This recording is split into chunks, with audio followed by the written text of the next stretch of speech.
আকাশবাণী শিলিগুড়ি অনুষ্ঠান প্রচারিত হচ্ছে একযোগে FM 101.4 মেগাহার্টজে ও নিউজ অন এআইআর অ্যাপে। এখন উত্তরণ এই অনুষ্ঠানে শুনবেন বাইরে থেকে রেকর্ড করে আনা একটি অনুষ্ঠান। আলোচনায় থাকছেন রামপুরহাট হাই স্কুলের বর্ণালী রোজ ও সৌমিতা আঢ্য।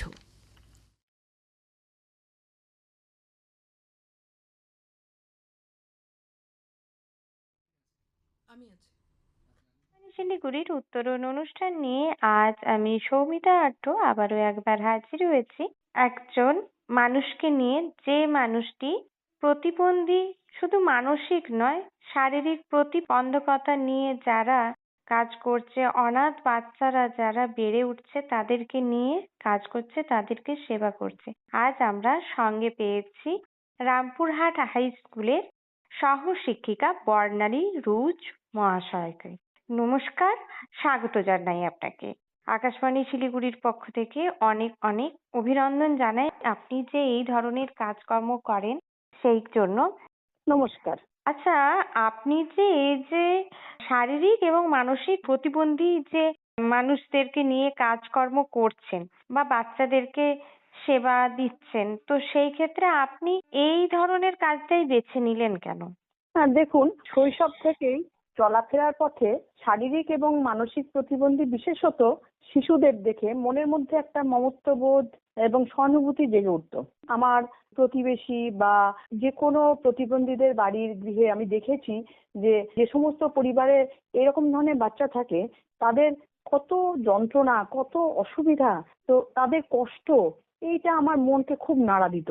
এবং আমি সব সময় ভাবতাম যে এদের জন্য যদি কিছু করা যায় কিনা, কারণ এত পরিবারগুলোর মা বাবাদের দেখে আমার মধ্যে একটা মানে মনটা খুব উদ্বেলিত হতো। তো সবসময় এটা আচ্ছা, চিন্তা ভাবনা করতাম যে কি করব আর কি করব না। খুব ছোটবেলা থেকে? হ্যাঁ, হ্যাঁ, হ্যাঁ, ছোটবেলা থেকে আমার আচ্ছা, এটা হতো। ছোটবেলায় বলছেন যে চারিপাশে দেখেছেন, মানে আপনার পারিবারিক দিক দিয়ে কিছু? না, আমার না, পরিবারে সেরকম কারোর কিছু অসুবিধা ছিল না, কিন্তু আমি আশেপাশে মানে পরিবারের সব আপনার বড় দেখে। হয়ে ওঠাটা স্বাভাবিকই ছিল, আট হ্যাঁ, পাঁচটা হ্যাঁ, বাচ্চাদের মতন। আচ্ছা, আপনি তো একদমই। রামপুরহাট হাই স্কুলের গার্লস হাই স্কুলের হুম। সহশিক্ষিকা। কোন বিষয় পড়ান আপনি? আমি ইতিহাস বিষয়ে পড়াই। আচ্ছা, ইতিহাস পড়ান। তো সেই ক্ষেত্রে আপনার কি স্কুলেও কিছু বাচ্চা আছে এরকম হ্যাঁ, ধরনের, আমাদের পেয়েছেন কিছু? হ্যাঁ, হ্যাঁ, হ্যাঁ, আমার আচ্ছা, স্কুলেও এরকম ধরনের বাচ্চা আছে, প্রত্যেক স্কুলেই থাকে হ্যাঁ হ্যাঁ, মোরাললেস। তো আমি আমার এই বাচ্চাদেরকে আমি খুঁজে খুঁজে বার করেছি, আচ্ছা কারণ আচ্ছা, এই সমস্ত বাচ্চারা তো নর্মালি স্কুলটা খুব কম আসে। হ্যাঁ হ্যাঁ, তাদের খাতায় কলমে নাম থাকে, হুম কিন্তু তারা স্কুলে সাধারণত আসতে খুব কমই পারে। মানে হুম সেটা হুম। ভ্যারিয়েশন করে, কারণ বাচ্চাগুলো কি কি রকম ধরনের তাদের সমস্যা তার ভিত্তি করে। তা আপনি কোথায় কোথায় এই ধরনের কাজকর্ম করেন, আর সেই ক্ষেত্রে স্কুল কর্তৃপক্ষ আপনাকে কতটা সহযোগিতা করে, মানে এদেরকে সেবা দেওয়ার জন্য বা এদেরকে গড়ে তোলার জন্য? আমি এই বিষয়টা নিয়ে স্কুলের বাচ্চাদের নিয়েই প্রথমে আমার হুম, স্কুলের কর্তৃপক্ষের সঙ্গে হ্যাঁ, আলোচনাও করেছিলাম কি করা যায় এদেরকে নিয়ে, যে আচ্ছা আমি এই সমস্ত বাচ্চাদের কিভাবে ট্যাকেল করব, কারণ এরা তো স্বাভাবিক বাচ্চা নয়। তো আচ্ছা, কিন্তু আমি দেখলাম এটা নিয়ে ওনারা অত বেশি ভাবতে চান না, ওরা চাইছেন বেশি করে সবল বাচ্চাদের নিয়ে। কিন্তু আমার মনের মধ্যে একটা জোর ছিল যে আমাকে এদের কথা ভাবতেই হবে, আমি কিছুতেই এদের হাল ছাড়বো না, কারণ এরাও মানুষ, এদেরও বেঁচে থাকার অধিকার আছে। এবং যতটা সম্ভব সুস্থ স্বাভাবিকতার ভাবে এগিয়ে দেওয়া যায় সেটা নিয়েই আমি চেষ্টা করব। কোথায় কোথায় আপনি এইসব কর্মকাণ্ডের সঙ্গে যুক্ত হতে পেরেছেন, বা আপনার যে সেবা সেই সেবা আপনি তাদেরকে প্রদান করতে পেরেছেন, সাহায্য করতে আমার পেরেছেন, বলুন?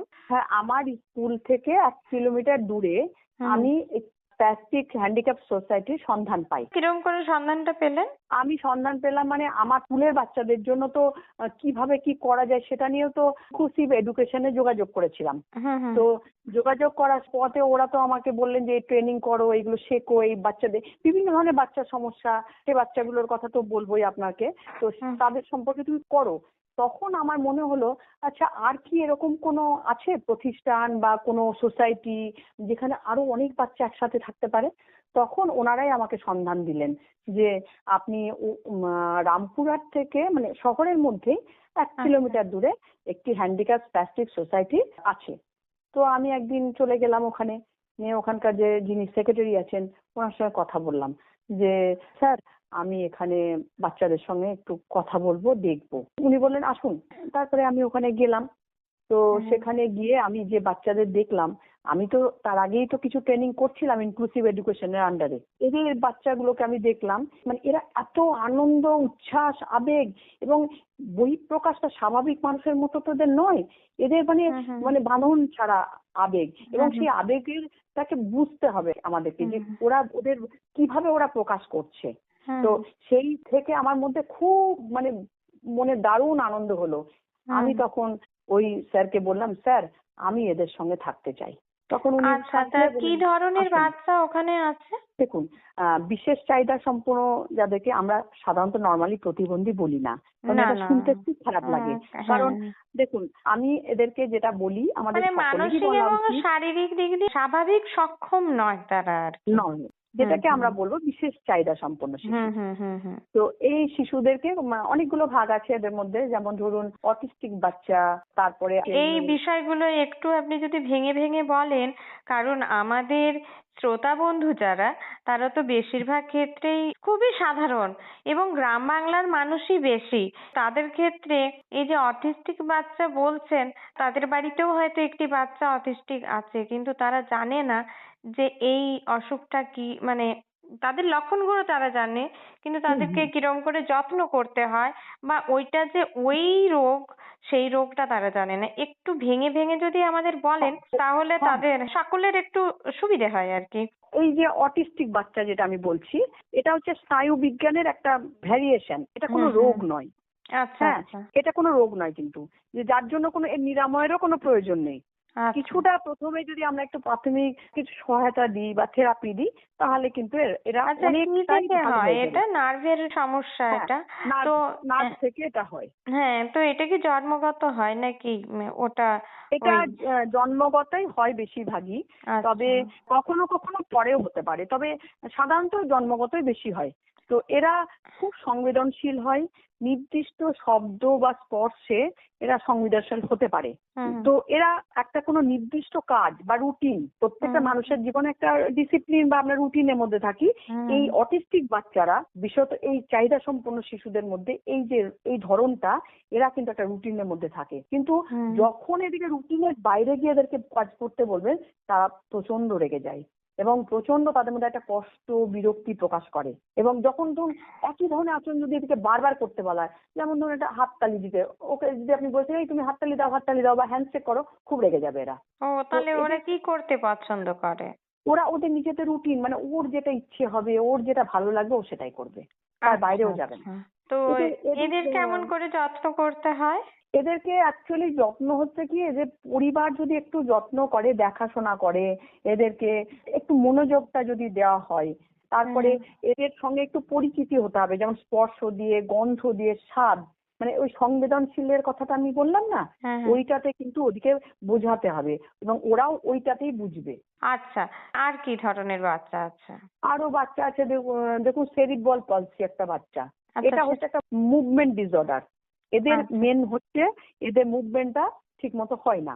যেমন ধরুন এদের একটা দু ধরনের ব্যাপার থাকে বাচ্চা, একটা হচ্ছে আইকিউ খুব বেশি, কিন্তু ওর মুভমেন্ট হবে না। মানে ধরুন একটা গ্লাস ধরতে গেল কি একটা প্লেট ধরতে গেল, পড়ে যাবে হাত থেকে, তাড়াতাড়ি যেতে পারবে না। কিন্তু আপনি একটা ধরুন আসছেন, ও কিন্তু একদম ব্রেন ওকে একদম বলে দিল যে কেউ একজন আসছে, এটা কিন্তু ওর মধ্যে থাকবে। আর যাদের ধরুন আইকিউ একদম নিচে, মানে ওর বুদ্ধি, মানে ও দেখতে খুব স্বাভাবিক লাগছে, ও সব কাজই করতে পারবে, কিন্তু বুদ্ধি নেই একদম, মানে ও বুঝতেও পারবে না ও কোনটা ভালো কোনটা মন্দ, ঠিক এই ক্লারিফিকেশন ওদের মধ্যে, এই ডিভিশনটা থাকবে না অত বেশি, আর এইটা থাকবে না। আর এদের একটা কি জানো তো, এদের টাইপ অনেকগুলোই হয়। না, আচ্ছা, এদের যত্নগুলো একটু বলে বলে দিন যাদের বাড়িতে। এদের যত্ন হচ্ছে একটা, যেটা হচ্ছে যে এই সমস্ত রোগের তো কোনো ভালো হয় না বা নিরাময়ও ঠিক হয় না।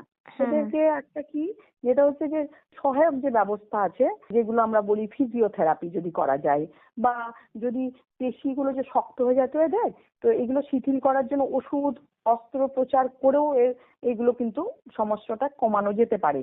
আর মেন হচ্ছে ফিজিওথেরাপি। আর পরিবারের যদি সবাই ওকে একটু ভালোবাসে, যত্ন করে, তাহলে ওদের জীবনযাত্রার মানটা কিন্তু অনেকটা উন্নত হতে পারবে। হুম হুম। আর? আর এদের সমস্যা হচ্ছে এরা হাঁটতে এদের সময় লাগে অনেকের, ওই যে যে সমস্যাটা আমি একটু আগেই বললাম, যাদের আইকিউ এর ব্যাপারটা থাকে, এরা দেখতে শুনতে বা কথা বলতেও সমস্যা থাকে। ভারসাম্য যেটা, ব্যালেন্সটা এরা সবসময় রাখতে পারে না। হুম ওই যে হুম। যে বললাম যে একটা গ্লাস ধরিয়ে দিলেন বা এই যে জল নিয়ে এসো একটু, ও পারবে না, পড়ে যাবে। হুম হুম হুম। এইটা আচ্ছা। একটা সমস্যা এদের। এ- আর একটা এদের একটার মধ্যে হচ্ছে মেন্টাল রিটার্ডেড আচ্ছা বাচ্চা। আচ্ছা মেন্টাল রিটার্ডেড বাচ্চা হচ্ছে কি, এখানে মানে এদের আইকিউটা অত্যাধিক কম। আচ্ছা এদের আইকিউ যদি 70-এর অন্তত নিচে নেমে যায়, তাহলে এরা কোনো কিছু শিখতে, দৈনন্দিন কাজ করতে, যোগাযোগ করতে এরা কিন্তু পারে না। তো আচ্ছা আমাদের একটি বাচ্চা আছে স্প্যাস্টিক, যা সিভিয়ার মেন্টাল রিটার্ডেড। তাকে খাইয়ে দেওয়া হয়, তাকে পটি করিয়ে দেওয়া হয়, ইউরিনাল করে দেওয়া হয়, কিন্তু সে জানেই না তার কি করা হচ্ছে শরীরের মধ্যে। আচ্ছা তার কোনো বোধই নেই। আচ্ছা। এরকম বাচ্চাও আছে। এদেরকে কি করতে হয়, এদেরকে যত্ন করতে হয়, কিন্তু এ তো বোঝে না যে আমার যত্ন হচ্ছে না অযত্ন হচ্ছে, ও তো কিচ্ছু বোঝে না। সে বোধটাই এদের নেই। কিন্তু তারা কি বেঁচে থাকবে না বলুন? তাদেরকে আমাদের মতন মানুষরাই যত্ন করবে, আরো সহায়ক লোক আছে, তারাই যত্ন করে তাদেরকে বাঁচিয়ে রাখবে। আচ্ছা, মানে এই বাচ্চাগুলো কি প্রত্যেকটাই অনাথ? কিছু অনাথ তো আছেই, আর কিছু তো ধরুন যাদের বাবা মা দিয়ে গেছে আর খোঁজ নেয় না, বা হয়তো বছরে কি 2 বছরে একবার হয়তো দেখা করতে এলো, এরকম বাচ্চা আছে। ও, মানে মোটামুটি পরিবার থেকে একদমই ডিটাচ, ডিটাচ। হ্যাঁ, ডিটাচ। মানে ডিটাচ। হ্যাঁ। আরো ধরনের বাচ্চা আছে, সেটা হচ্ছে যে আপনার হিয়ারিং ইম্পেয়ার্ড। হুম হুম। এখানে যে বাচ্চাটা এই রোগে আক্রান্ত, তাদের হচ্ছে কি শোনার ক্ষমতাটা কমে যায়। তো এখানে কোনো মানে যেহেতু শোনার ক্ষমতাটা কমে যাচ্ছে, তো একে হিয়ারিং এইডস দিয়েও সাহায্য করা যাবে, আর কিছু সাইন ল্যাঙ্গুয়েজ ব্যবহার করা যায়, যাতে ওরা হুম হুম। বুঝতে পারে যে আমি কি করছি। এদেরকে খুব একটা প্রতিবন্ধকতা, মানে প্রতিবন্ধী বা ওই যে যেটা বললাম বিশেষ চাহিদা সম্পূর্ণ বলা যায় না। কারণ কানে অ্যাকচুয়ালি এখন বর্তমানে আমাদের যেভাবে দূষণ বাড়ছে, শব্দ দূষণ, তাতে কিন্তু আমরা অনেকেই এমনি সুস্থ মানুষই অনেক কম শুনি। সেক্ষেত্রে ওদের যে সমস্যাটা শারীরিক, তাতে কিন্তু ওই এডস গুলো দিলে ওরা কিন্তু স্বাভাবিকভাবে কাজকর্মগুলো করতে পারবে নিজেদের। আচ্ছা, তো আপনি বললেন যে আপনি প্রশিক্ষণ নিয়েছেন, দিয়ে ওদের হুম সাহায্য করছেন, সেবা দিচ্ছেন। তো হুম। সেই ক্ষেত্রে আপনি কি ধরনের প্রশিক্ষণ নিয়েছেন, কোথায় নিয়েছেন বলুন? হ্যাঁ, আমি ওই যে যেটা বেশি শিখেছি ইনক্লুসিভ এডুকেশনে, হুম হুম। ওখানে গিয়ে ওখানে বাচ্চাদের ট্রেনার আসেন, এবং ওখানে গিয়ে আমি প্রথম কথা শিখেছি সেরিব্রাল পলসির জন্য, যে পেশিটা আমি বললাম না হুম। খুব শক্ত হয়ে যায়, ওটার জন্য আমি কিছু ফিজিওথেরাপি শিখেছি। ওই ফিজিওথেরাপি দিয়ে এটা করা যায়। আর হচ্ছে আরেকটা বাচ্চার কথা আপনাকে বলা হয়নি, সেটা স্ট্যামারিং। স্ট্যামারিং মানে আচ্ছা তোতলানো, সে আচ্ছা আচ্ছা। শব্দগুলো বেরোয় না। ওখানেও কিন্তু আমি ওটা শিখেছি, যে কিভাবে একটা বাচ্চা অ আ হ্রস্বই দীর্ঘ আমরা যেমন বলি, তেমনি ওদের শব্দটা কি হয়, আটকে যায়, অর্ধেকটা বেরোয়। যেমন ধরুন ওদিকে যদি বলা হয় তুমি প বলো, বলতে পারে ফ ফ, এরকম করে বলবে, ওরা হুম ঠিক হুম। করে বলতে পারে না। তো এইগুলো একটা ট্রেনিং ধরুন। আর তারপরে আপনার কানের তো একটা আওয়াজকে নির্দিষ্ট আওয়াজ করে দিয়ে ওদেরকে বলা হয় যে শোনা যাচ্ছে কিনা, তারপরে মেশিনটা লাগিয়ে ওদেরকে বলা হয় ওরা শুনতে পাচ্ছে, এরকম ভাবে আমরা করেছি। আচ্ছা আচ্ছা, মানে আপনি কোথায় এটা নিয়েছেন? আমাদের রামপুরহাটে ইনক্লুসিভ এডুকেশন আছে, ওখানেই আচ্ছা ট্রেনিং দেওয়া হয়। আচ্ছা, এই ট্রেনিংটা কি বিনামূল্যেই দেওয়া হয়? হ্যাঁ হ্যাঁ হ্যাঁ, বিনামূল্যে। আচ্ছা আচ্ছা, আর কত দিনের ট্রেনিং এটা? কতদিন বলতে এই স্যার প্রত্যেক দিনই আসেন করাতে। হুম হুম। এবার তখন আমরা গিয়ে ওগুলো শিখে নিই। এবার স্যারের ওটাই চাকরি যে এখানেই এসে ওগুলো শেখাবে। ট্রেনিং কতদিনের এরকম ব্যাপার হয় না, ও কারণ এদের আচ্ছা, তো মোটামুটি কতদিন লাগে মানে নিজেকে? 6 মাস হলে মোটামুটি একটা বাচ্চাকে কভার করা যাবে, মানে আচ্ছা, তো মোটামুটি একটু সাবলীল ভাবে চলতে আচ্ছা, পারবে তখন। শ্রোতা বন্ধুদের উদ্দেশ্যে বলি, আপনাদের বাড়িতে বা আপনাদের চারপাশে যদি এরকম বাচ্চারা থাকে, তো সেই ক্ষেত্রে এরকম কিছু সোসাইটি আছে যেখান থেকে আপনারা প্রশিক্ষণ নিয়ে তাদেরকে যত্ন নিতে পারবেন। তো সেই ক্ষেত্রে কোথায় কোথায় এরকম প্রশিক্ষণ কেন্দ্র আছে একটু যদি বলেন আর কি। এটা প্রত্যেকটা জেলাতেই থাকবে একটা করে ইনক্লুসিভ আচ্ছা এডুকেশন, শুধু জেলাতেই নয়, এটা সাব ডিভিশনেও থাকবে, কারণ আমাদের রামপুরহাট তো একটা আচ্ছা সাব আচ্ছা। ডিভিশন। তো সেক্ষেত্রে ব্লক অফিস বা স্থানীয় যে গ্রাম পঞ্চায়েত এইসব জায়গায় যোগাযোগ করলে তারাই পথটা দেখিয়ে দেবে। রাস্তা দেখিয়ে দেবে, যোগাযোগ করিয়ে দেবে, কারণ হ্যাঁ। এগুলো দেখুন, এগুলো হচ্ছে সরকারি প্রকল্প, তো এখানে হ্যাঁ, কোনো পয়সা কড়ি লাগে না। হ্যাঁ। যারা মনে করবেন যে আমাদের বাচ্চা আছে, তারা যদি এগুলো শিখে যান, শিখে গিয়ে বাড়িতে গিয়ে তাদের বাচ্চাদেরকে পরিষেবা দিতে পারবেন। হ্যাঁ, আপনি যে এই ধরনের কর্মকাণ্ড করছেন তো নিশ্চয়ই প্রতিকূলতা এসেছে। বেশিরভাগ ক্ষেত্রে যেটা হয় কি ঘরে খেয়ে বোনের মোষ তাড়াচ্ছিস, তো এরকম তো প্রতিবন্ধকতা এসেছে নিশ্চয়ই। এছাড়াও আপনার পাশে তো এই কর্মকাণ্ডের অনেকে আপনার পাশে দাঁড়িয়েছে। এই দুটোই শুনবো যে কারা পাশে দাঁড়িয়েছে। আগে শুনে নি কিরকম প্রতিবন্ধকতা এসেছে, তারপরে জানবো যে কে কে আপনার পাশে দাঁড়িয়েছে। প্রতিবন্ধকতা, প্রথম কথা, স্কুল কোনো সাপোর্ট করেনি, এটাও একটা প্রতিবন্ধকতা। হ্যাঁ কারণ হ্যাঁ এমন, আমি যেটুকু কাজ করি সবই তো স্কুলের সময়সীমার বাইরে। হ্যাঁ হ্যাঁ এবার যদি কোনো বাচ্চা দেখা যাচ্ছে আমাকে দরকার পড়ছে, হতেই পারে, কারণ আমরা যেমন কি হয়, নিজেদের সন্তান মানে বাচ্চা তার মাকে ভালো করে চেনে, বা হ্যাঁ যে তাকে পরিচর্যা করে তাকেও চেনে। কিন্তু কোনো বাচ্চা যদি আমাকে দরকার পড়ে, তখন কিন্তু আমি ওই ডাকলে আমি যেতে পারি না। কোনো সময় যদি আমি কোনো সময় যেতে তো চাই, বাড়ির দিক দিয়ে আপনি কোনো সমস্যায় পড়েননি তাই তো?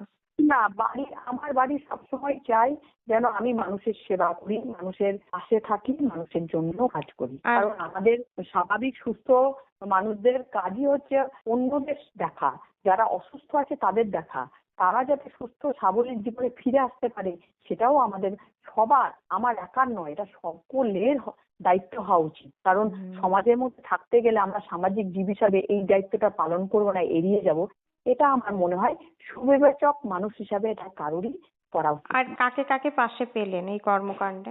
কাছে কাছে পাশে বলতে আমার পরিবার তো আছে, আমার মা নিজেই অসুস্থ, কিন্তু আমার মা মানসিকভাবে আমাকে খুব সাহায্য দেন এবং বলেন। আমার একজন আঙ্কেল আছে, উনিও করেন, আমার দিদি আছেন।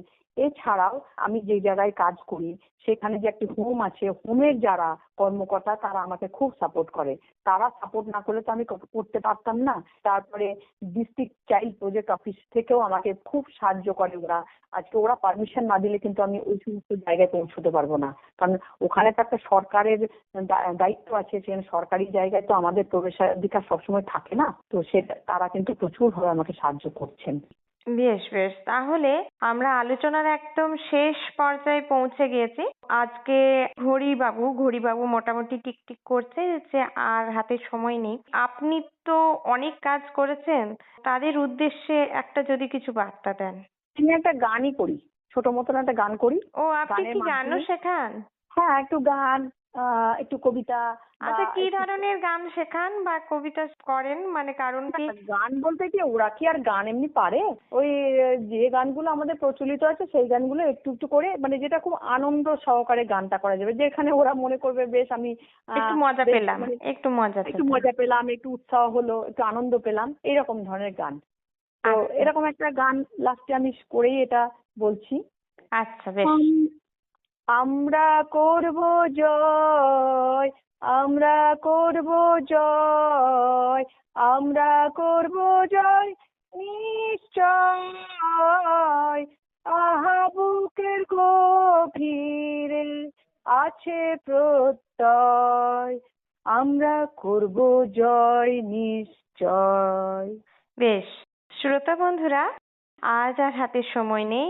নিশ্চয়ই আমরা জয় করব। যতই প্রতিকূলতা থাক সেই প্রতিকূলতাকে আমরা জয় করব। আজ উত্তরণ অনুষ্ঠানে আমরা সাথে পেয়েছিলাম রামপুরহাট গার্লস হাই স্কুলের সহশিক্ষিকা বর্ণালী রুশ মহাশয়াকে। তিনি একজন সমাজসেবিকাও বটে। ধন্যবাদ আপনাকে উত্তরণ অনুষ্ঠানে এতটা সহযোগিতা করবার জন্য। ধন্যবাদ আপনাদেরকে। আজ আর হাতে সময় নেই বন্ধুরা। আজকের মতন উত্তরণ অনুষ্ঠান এখানেই শেষ করছি। আবারও কোনো দিন, আবারও কোনো উত্তরণের কথা নিয়ে আমি সৌমিতা আঢ্য হাজির হয়ে যাব। ততদিন সকলে ভালো থাকুন, সুস্থ থাকুন, আর শুনতে থাকুন আকাশবাণী শিলিগুড়ির উত্তরণ অনুষ্ঠান প্রতি রবিবার ঠিক বিকেল 4:30 মিনিটে।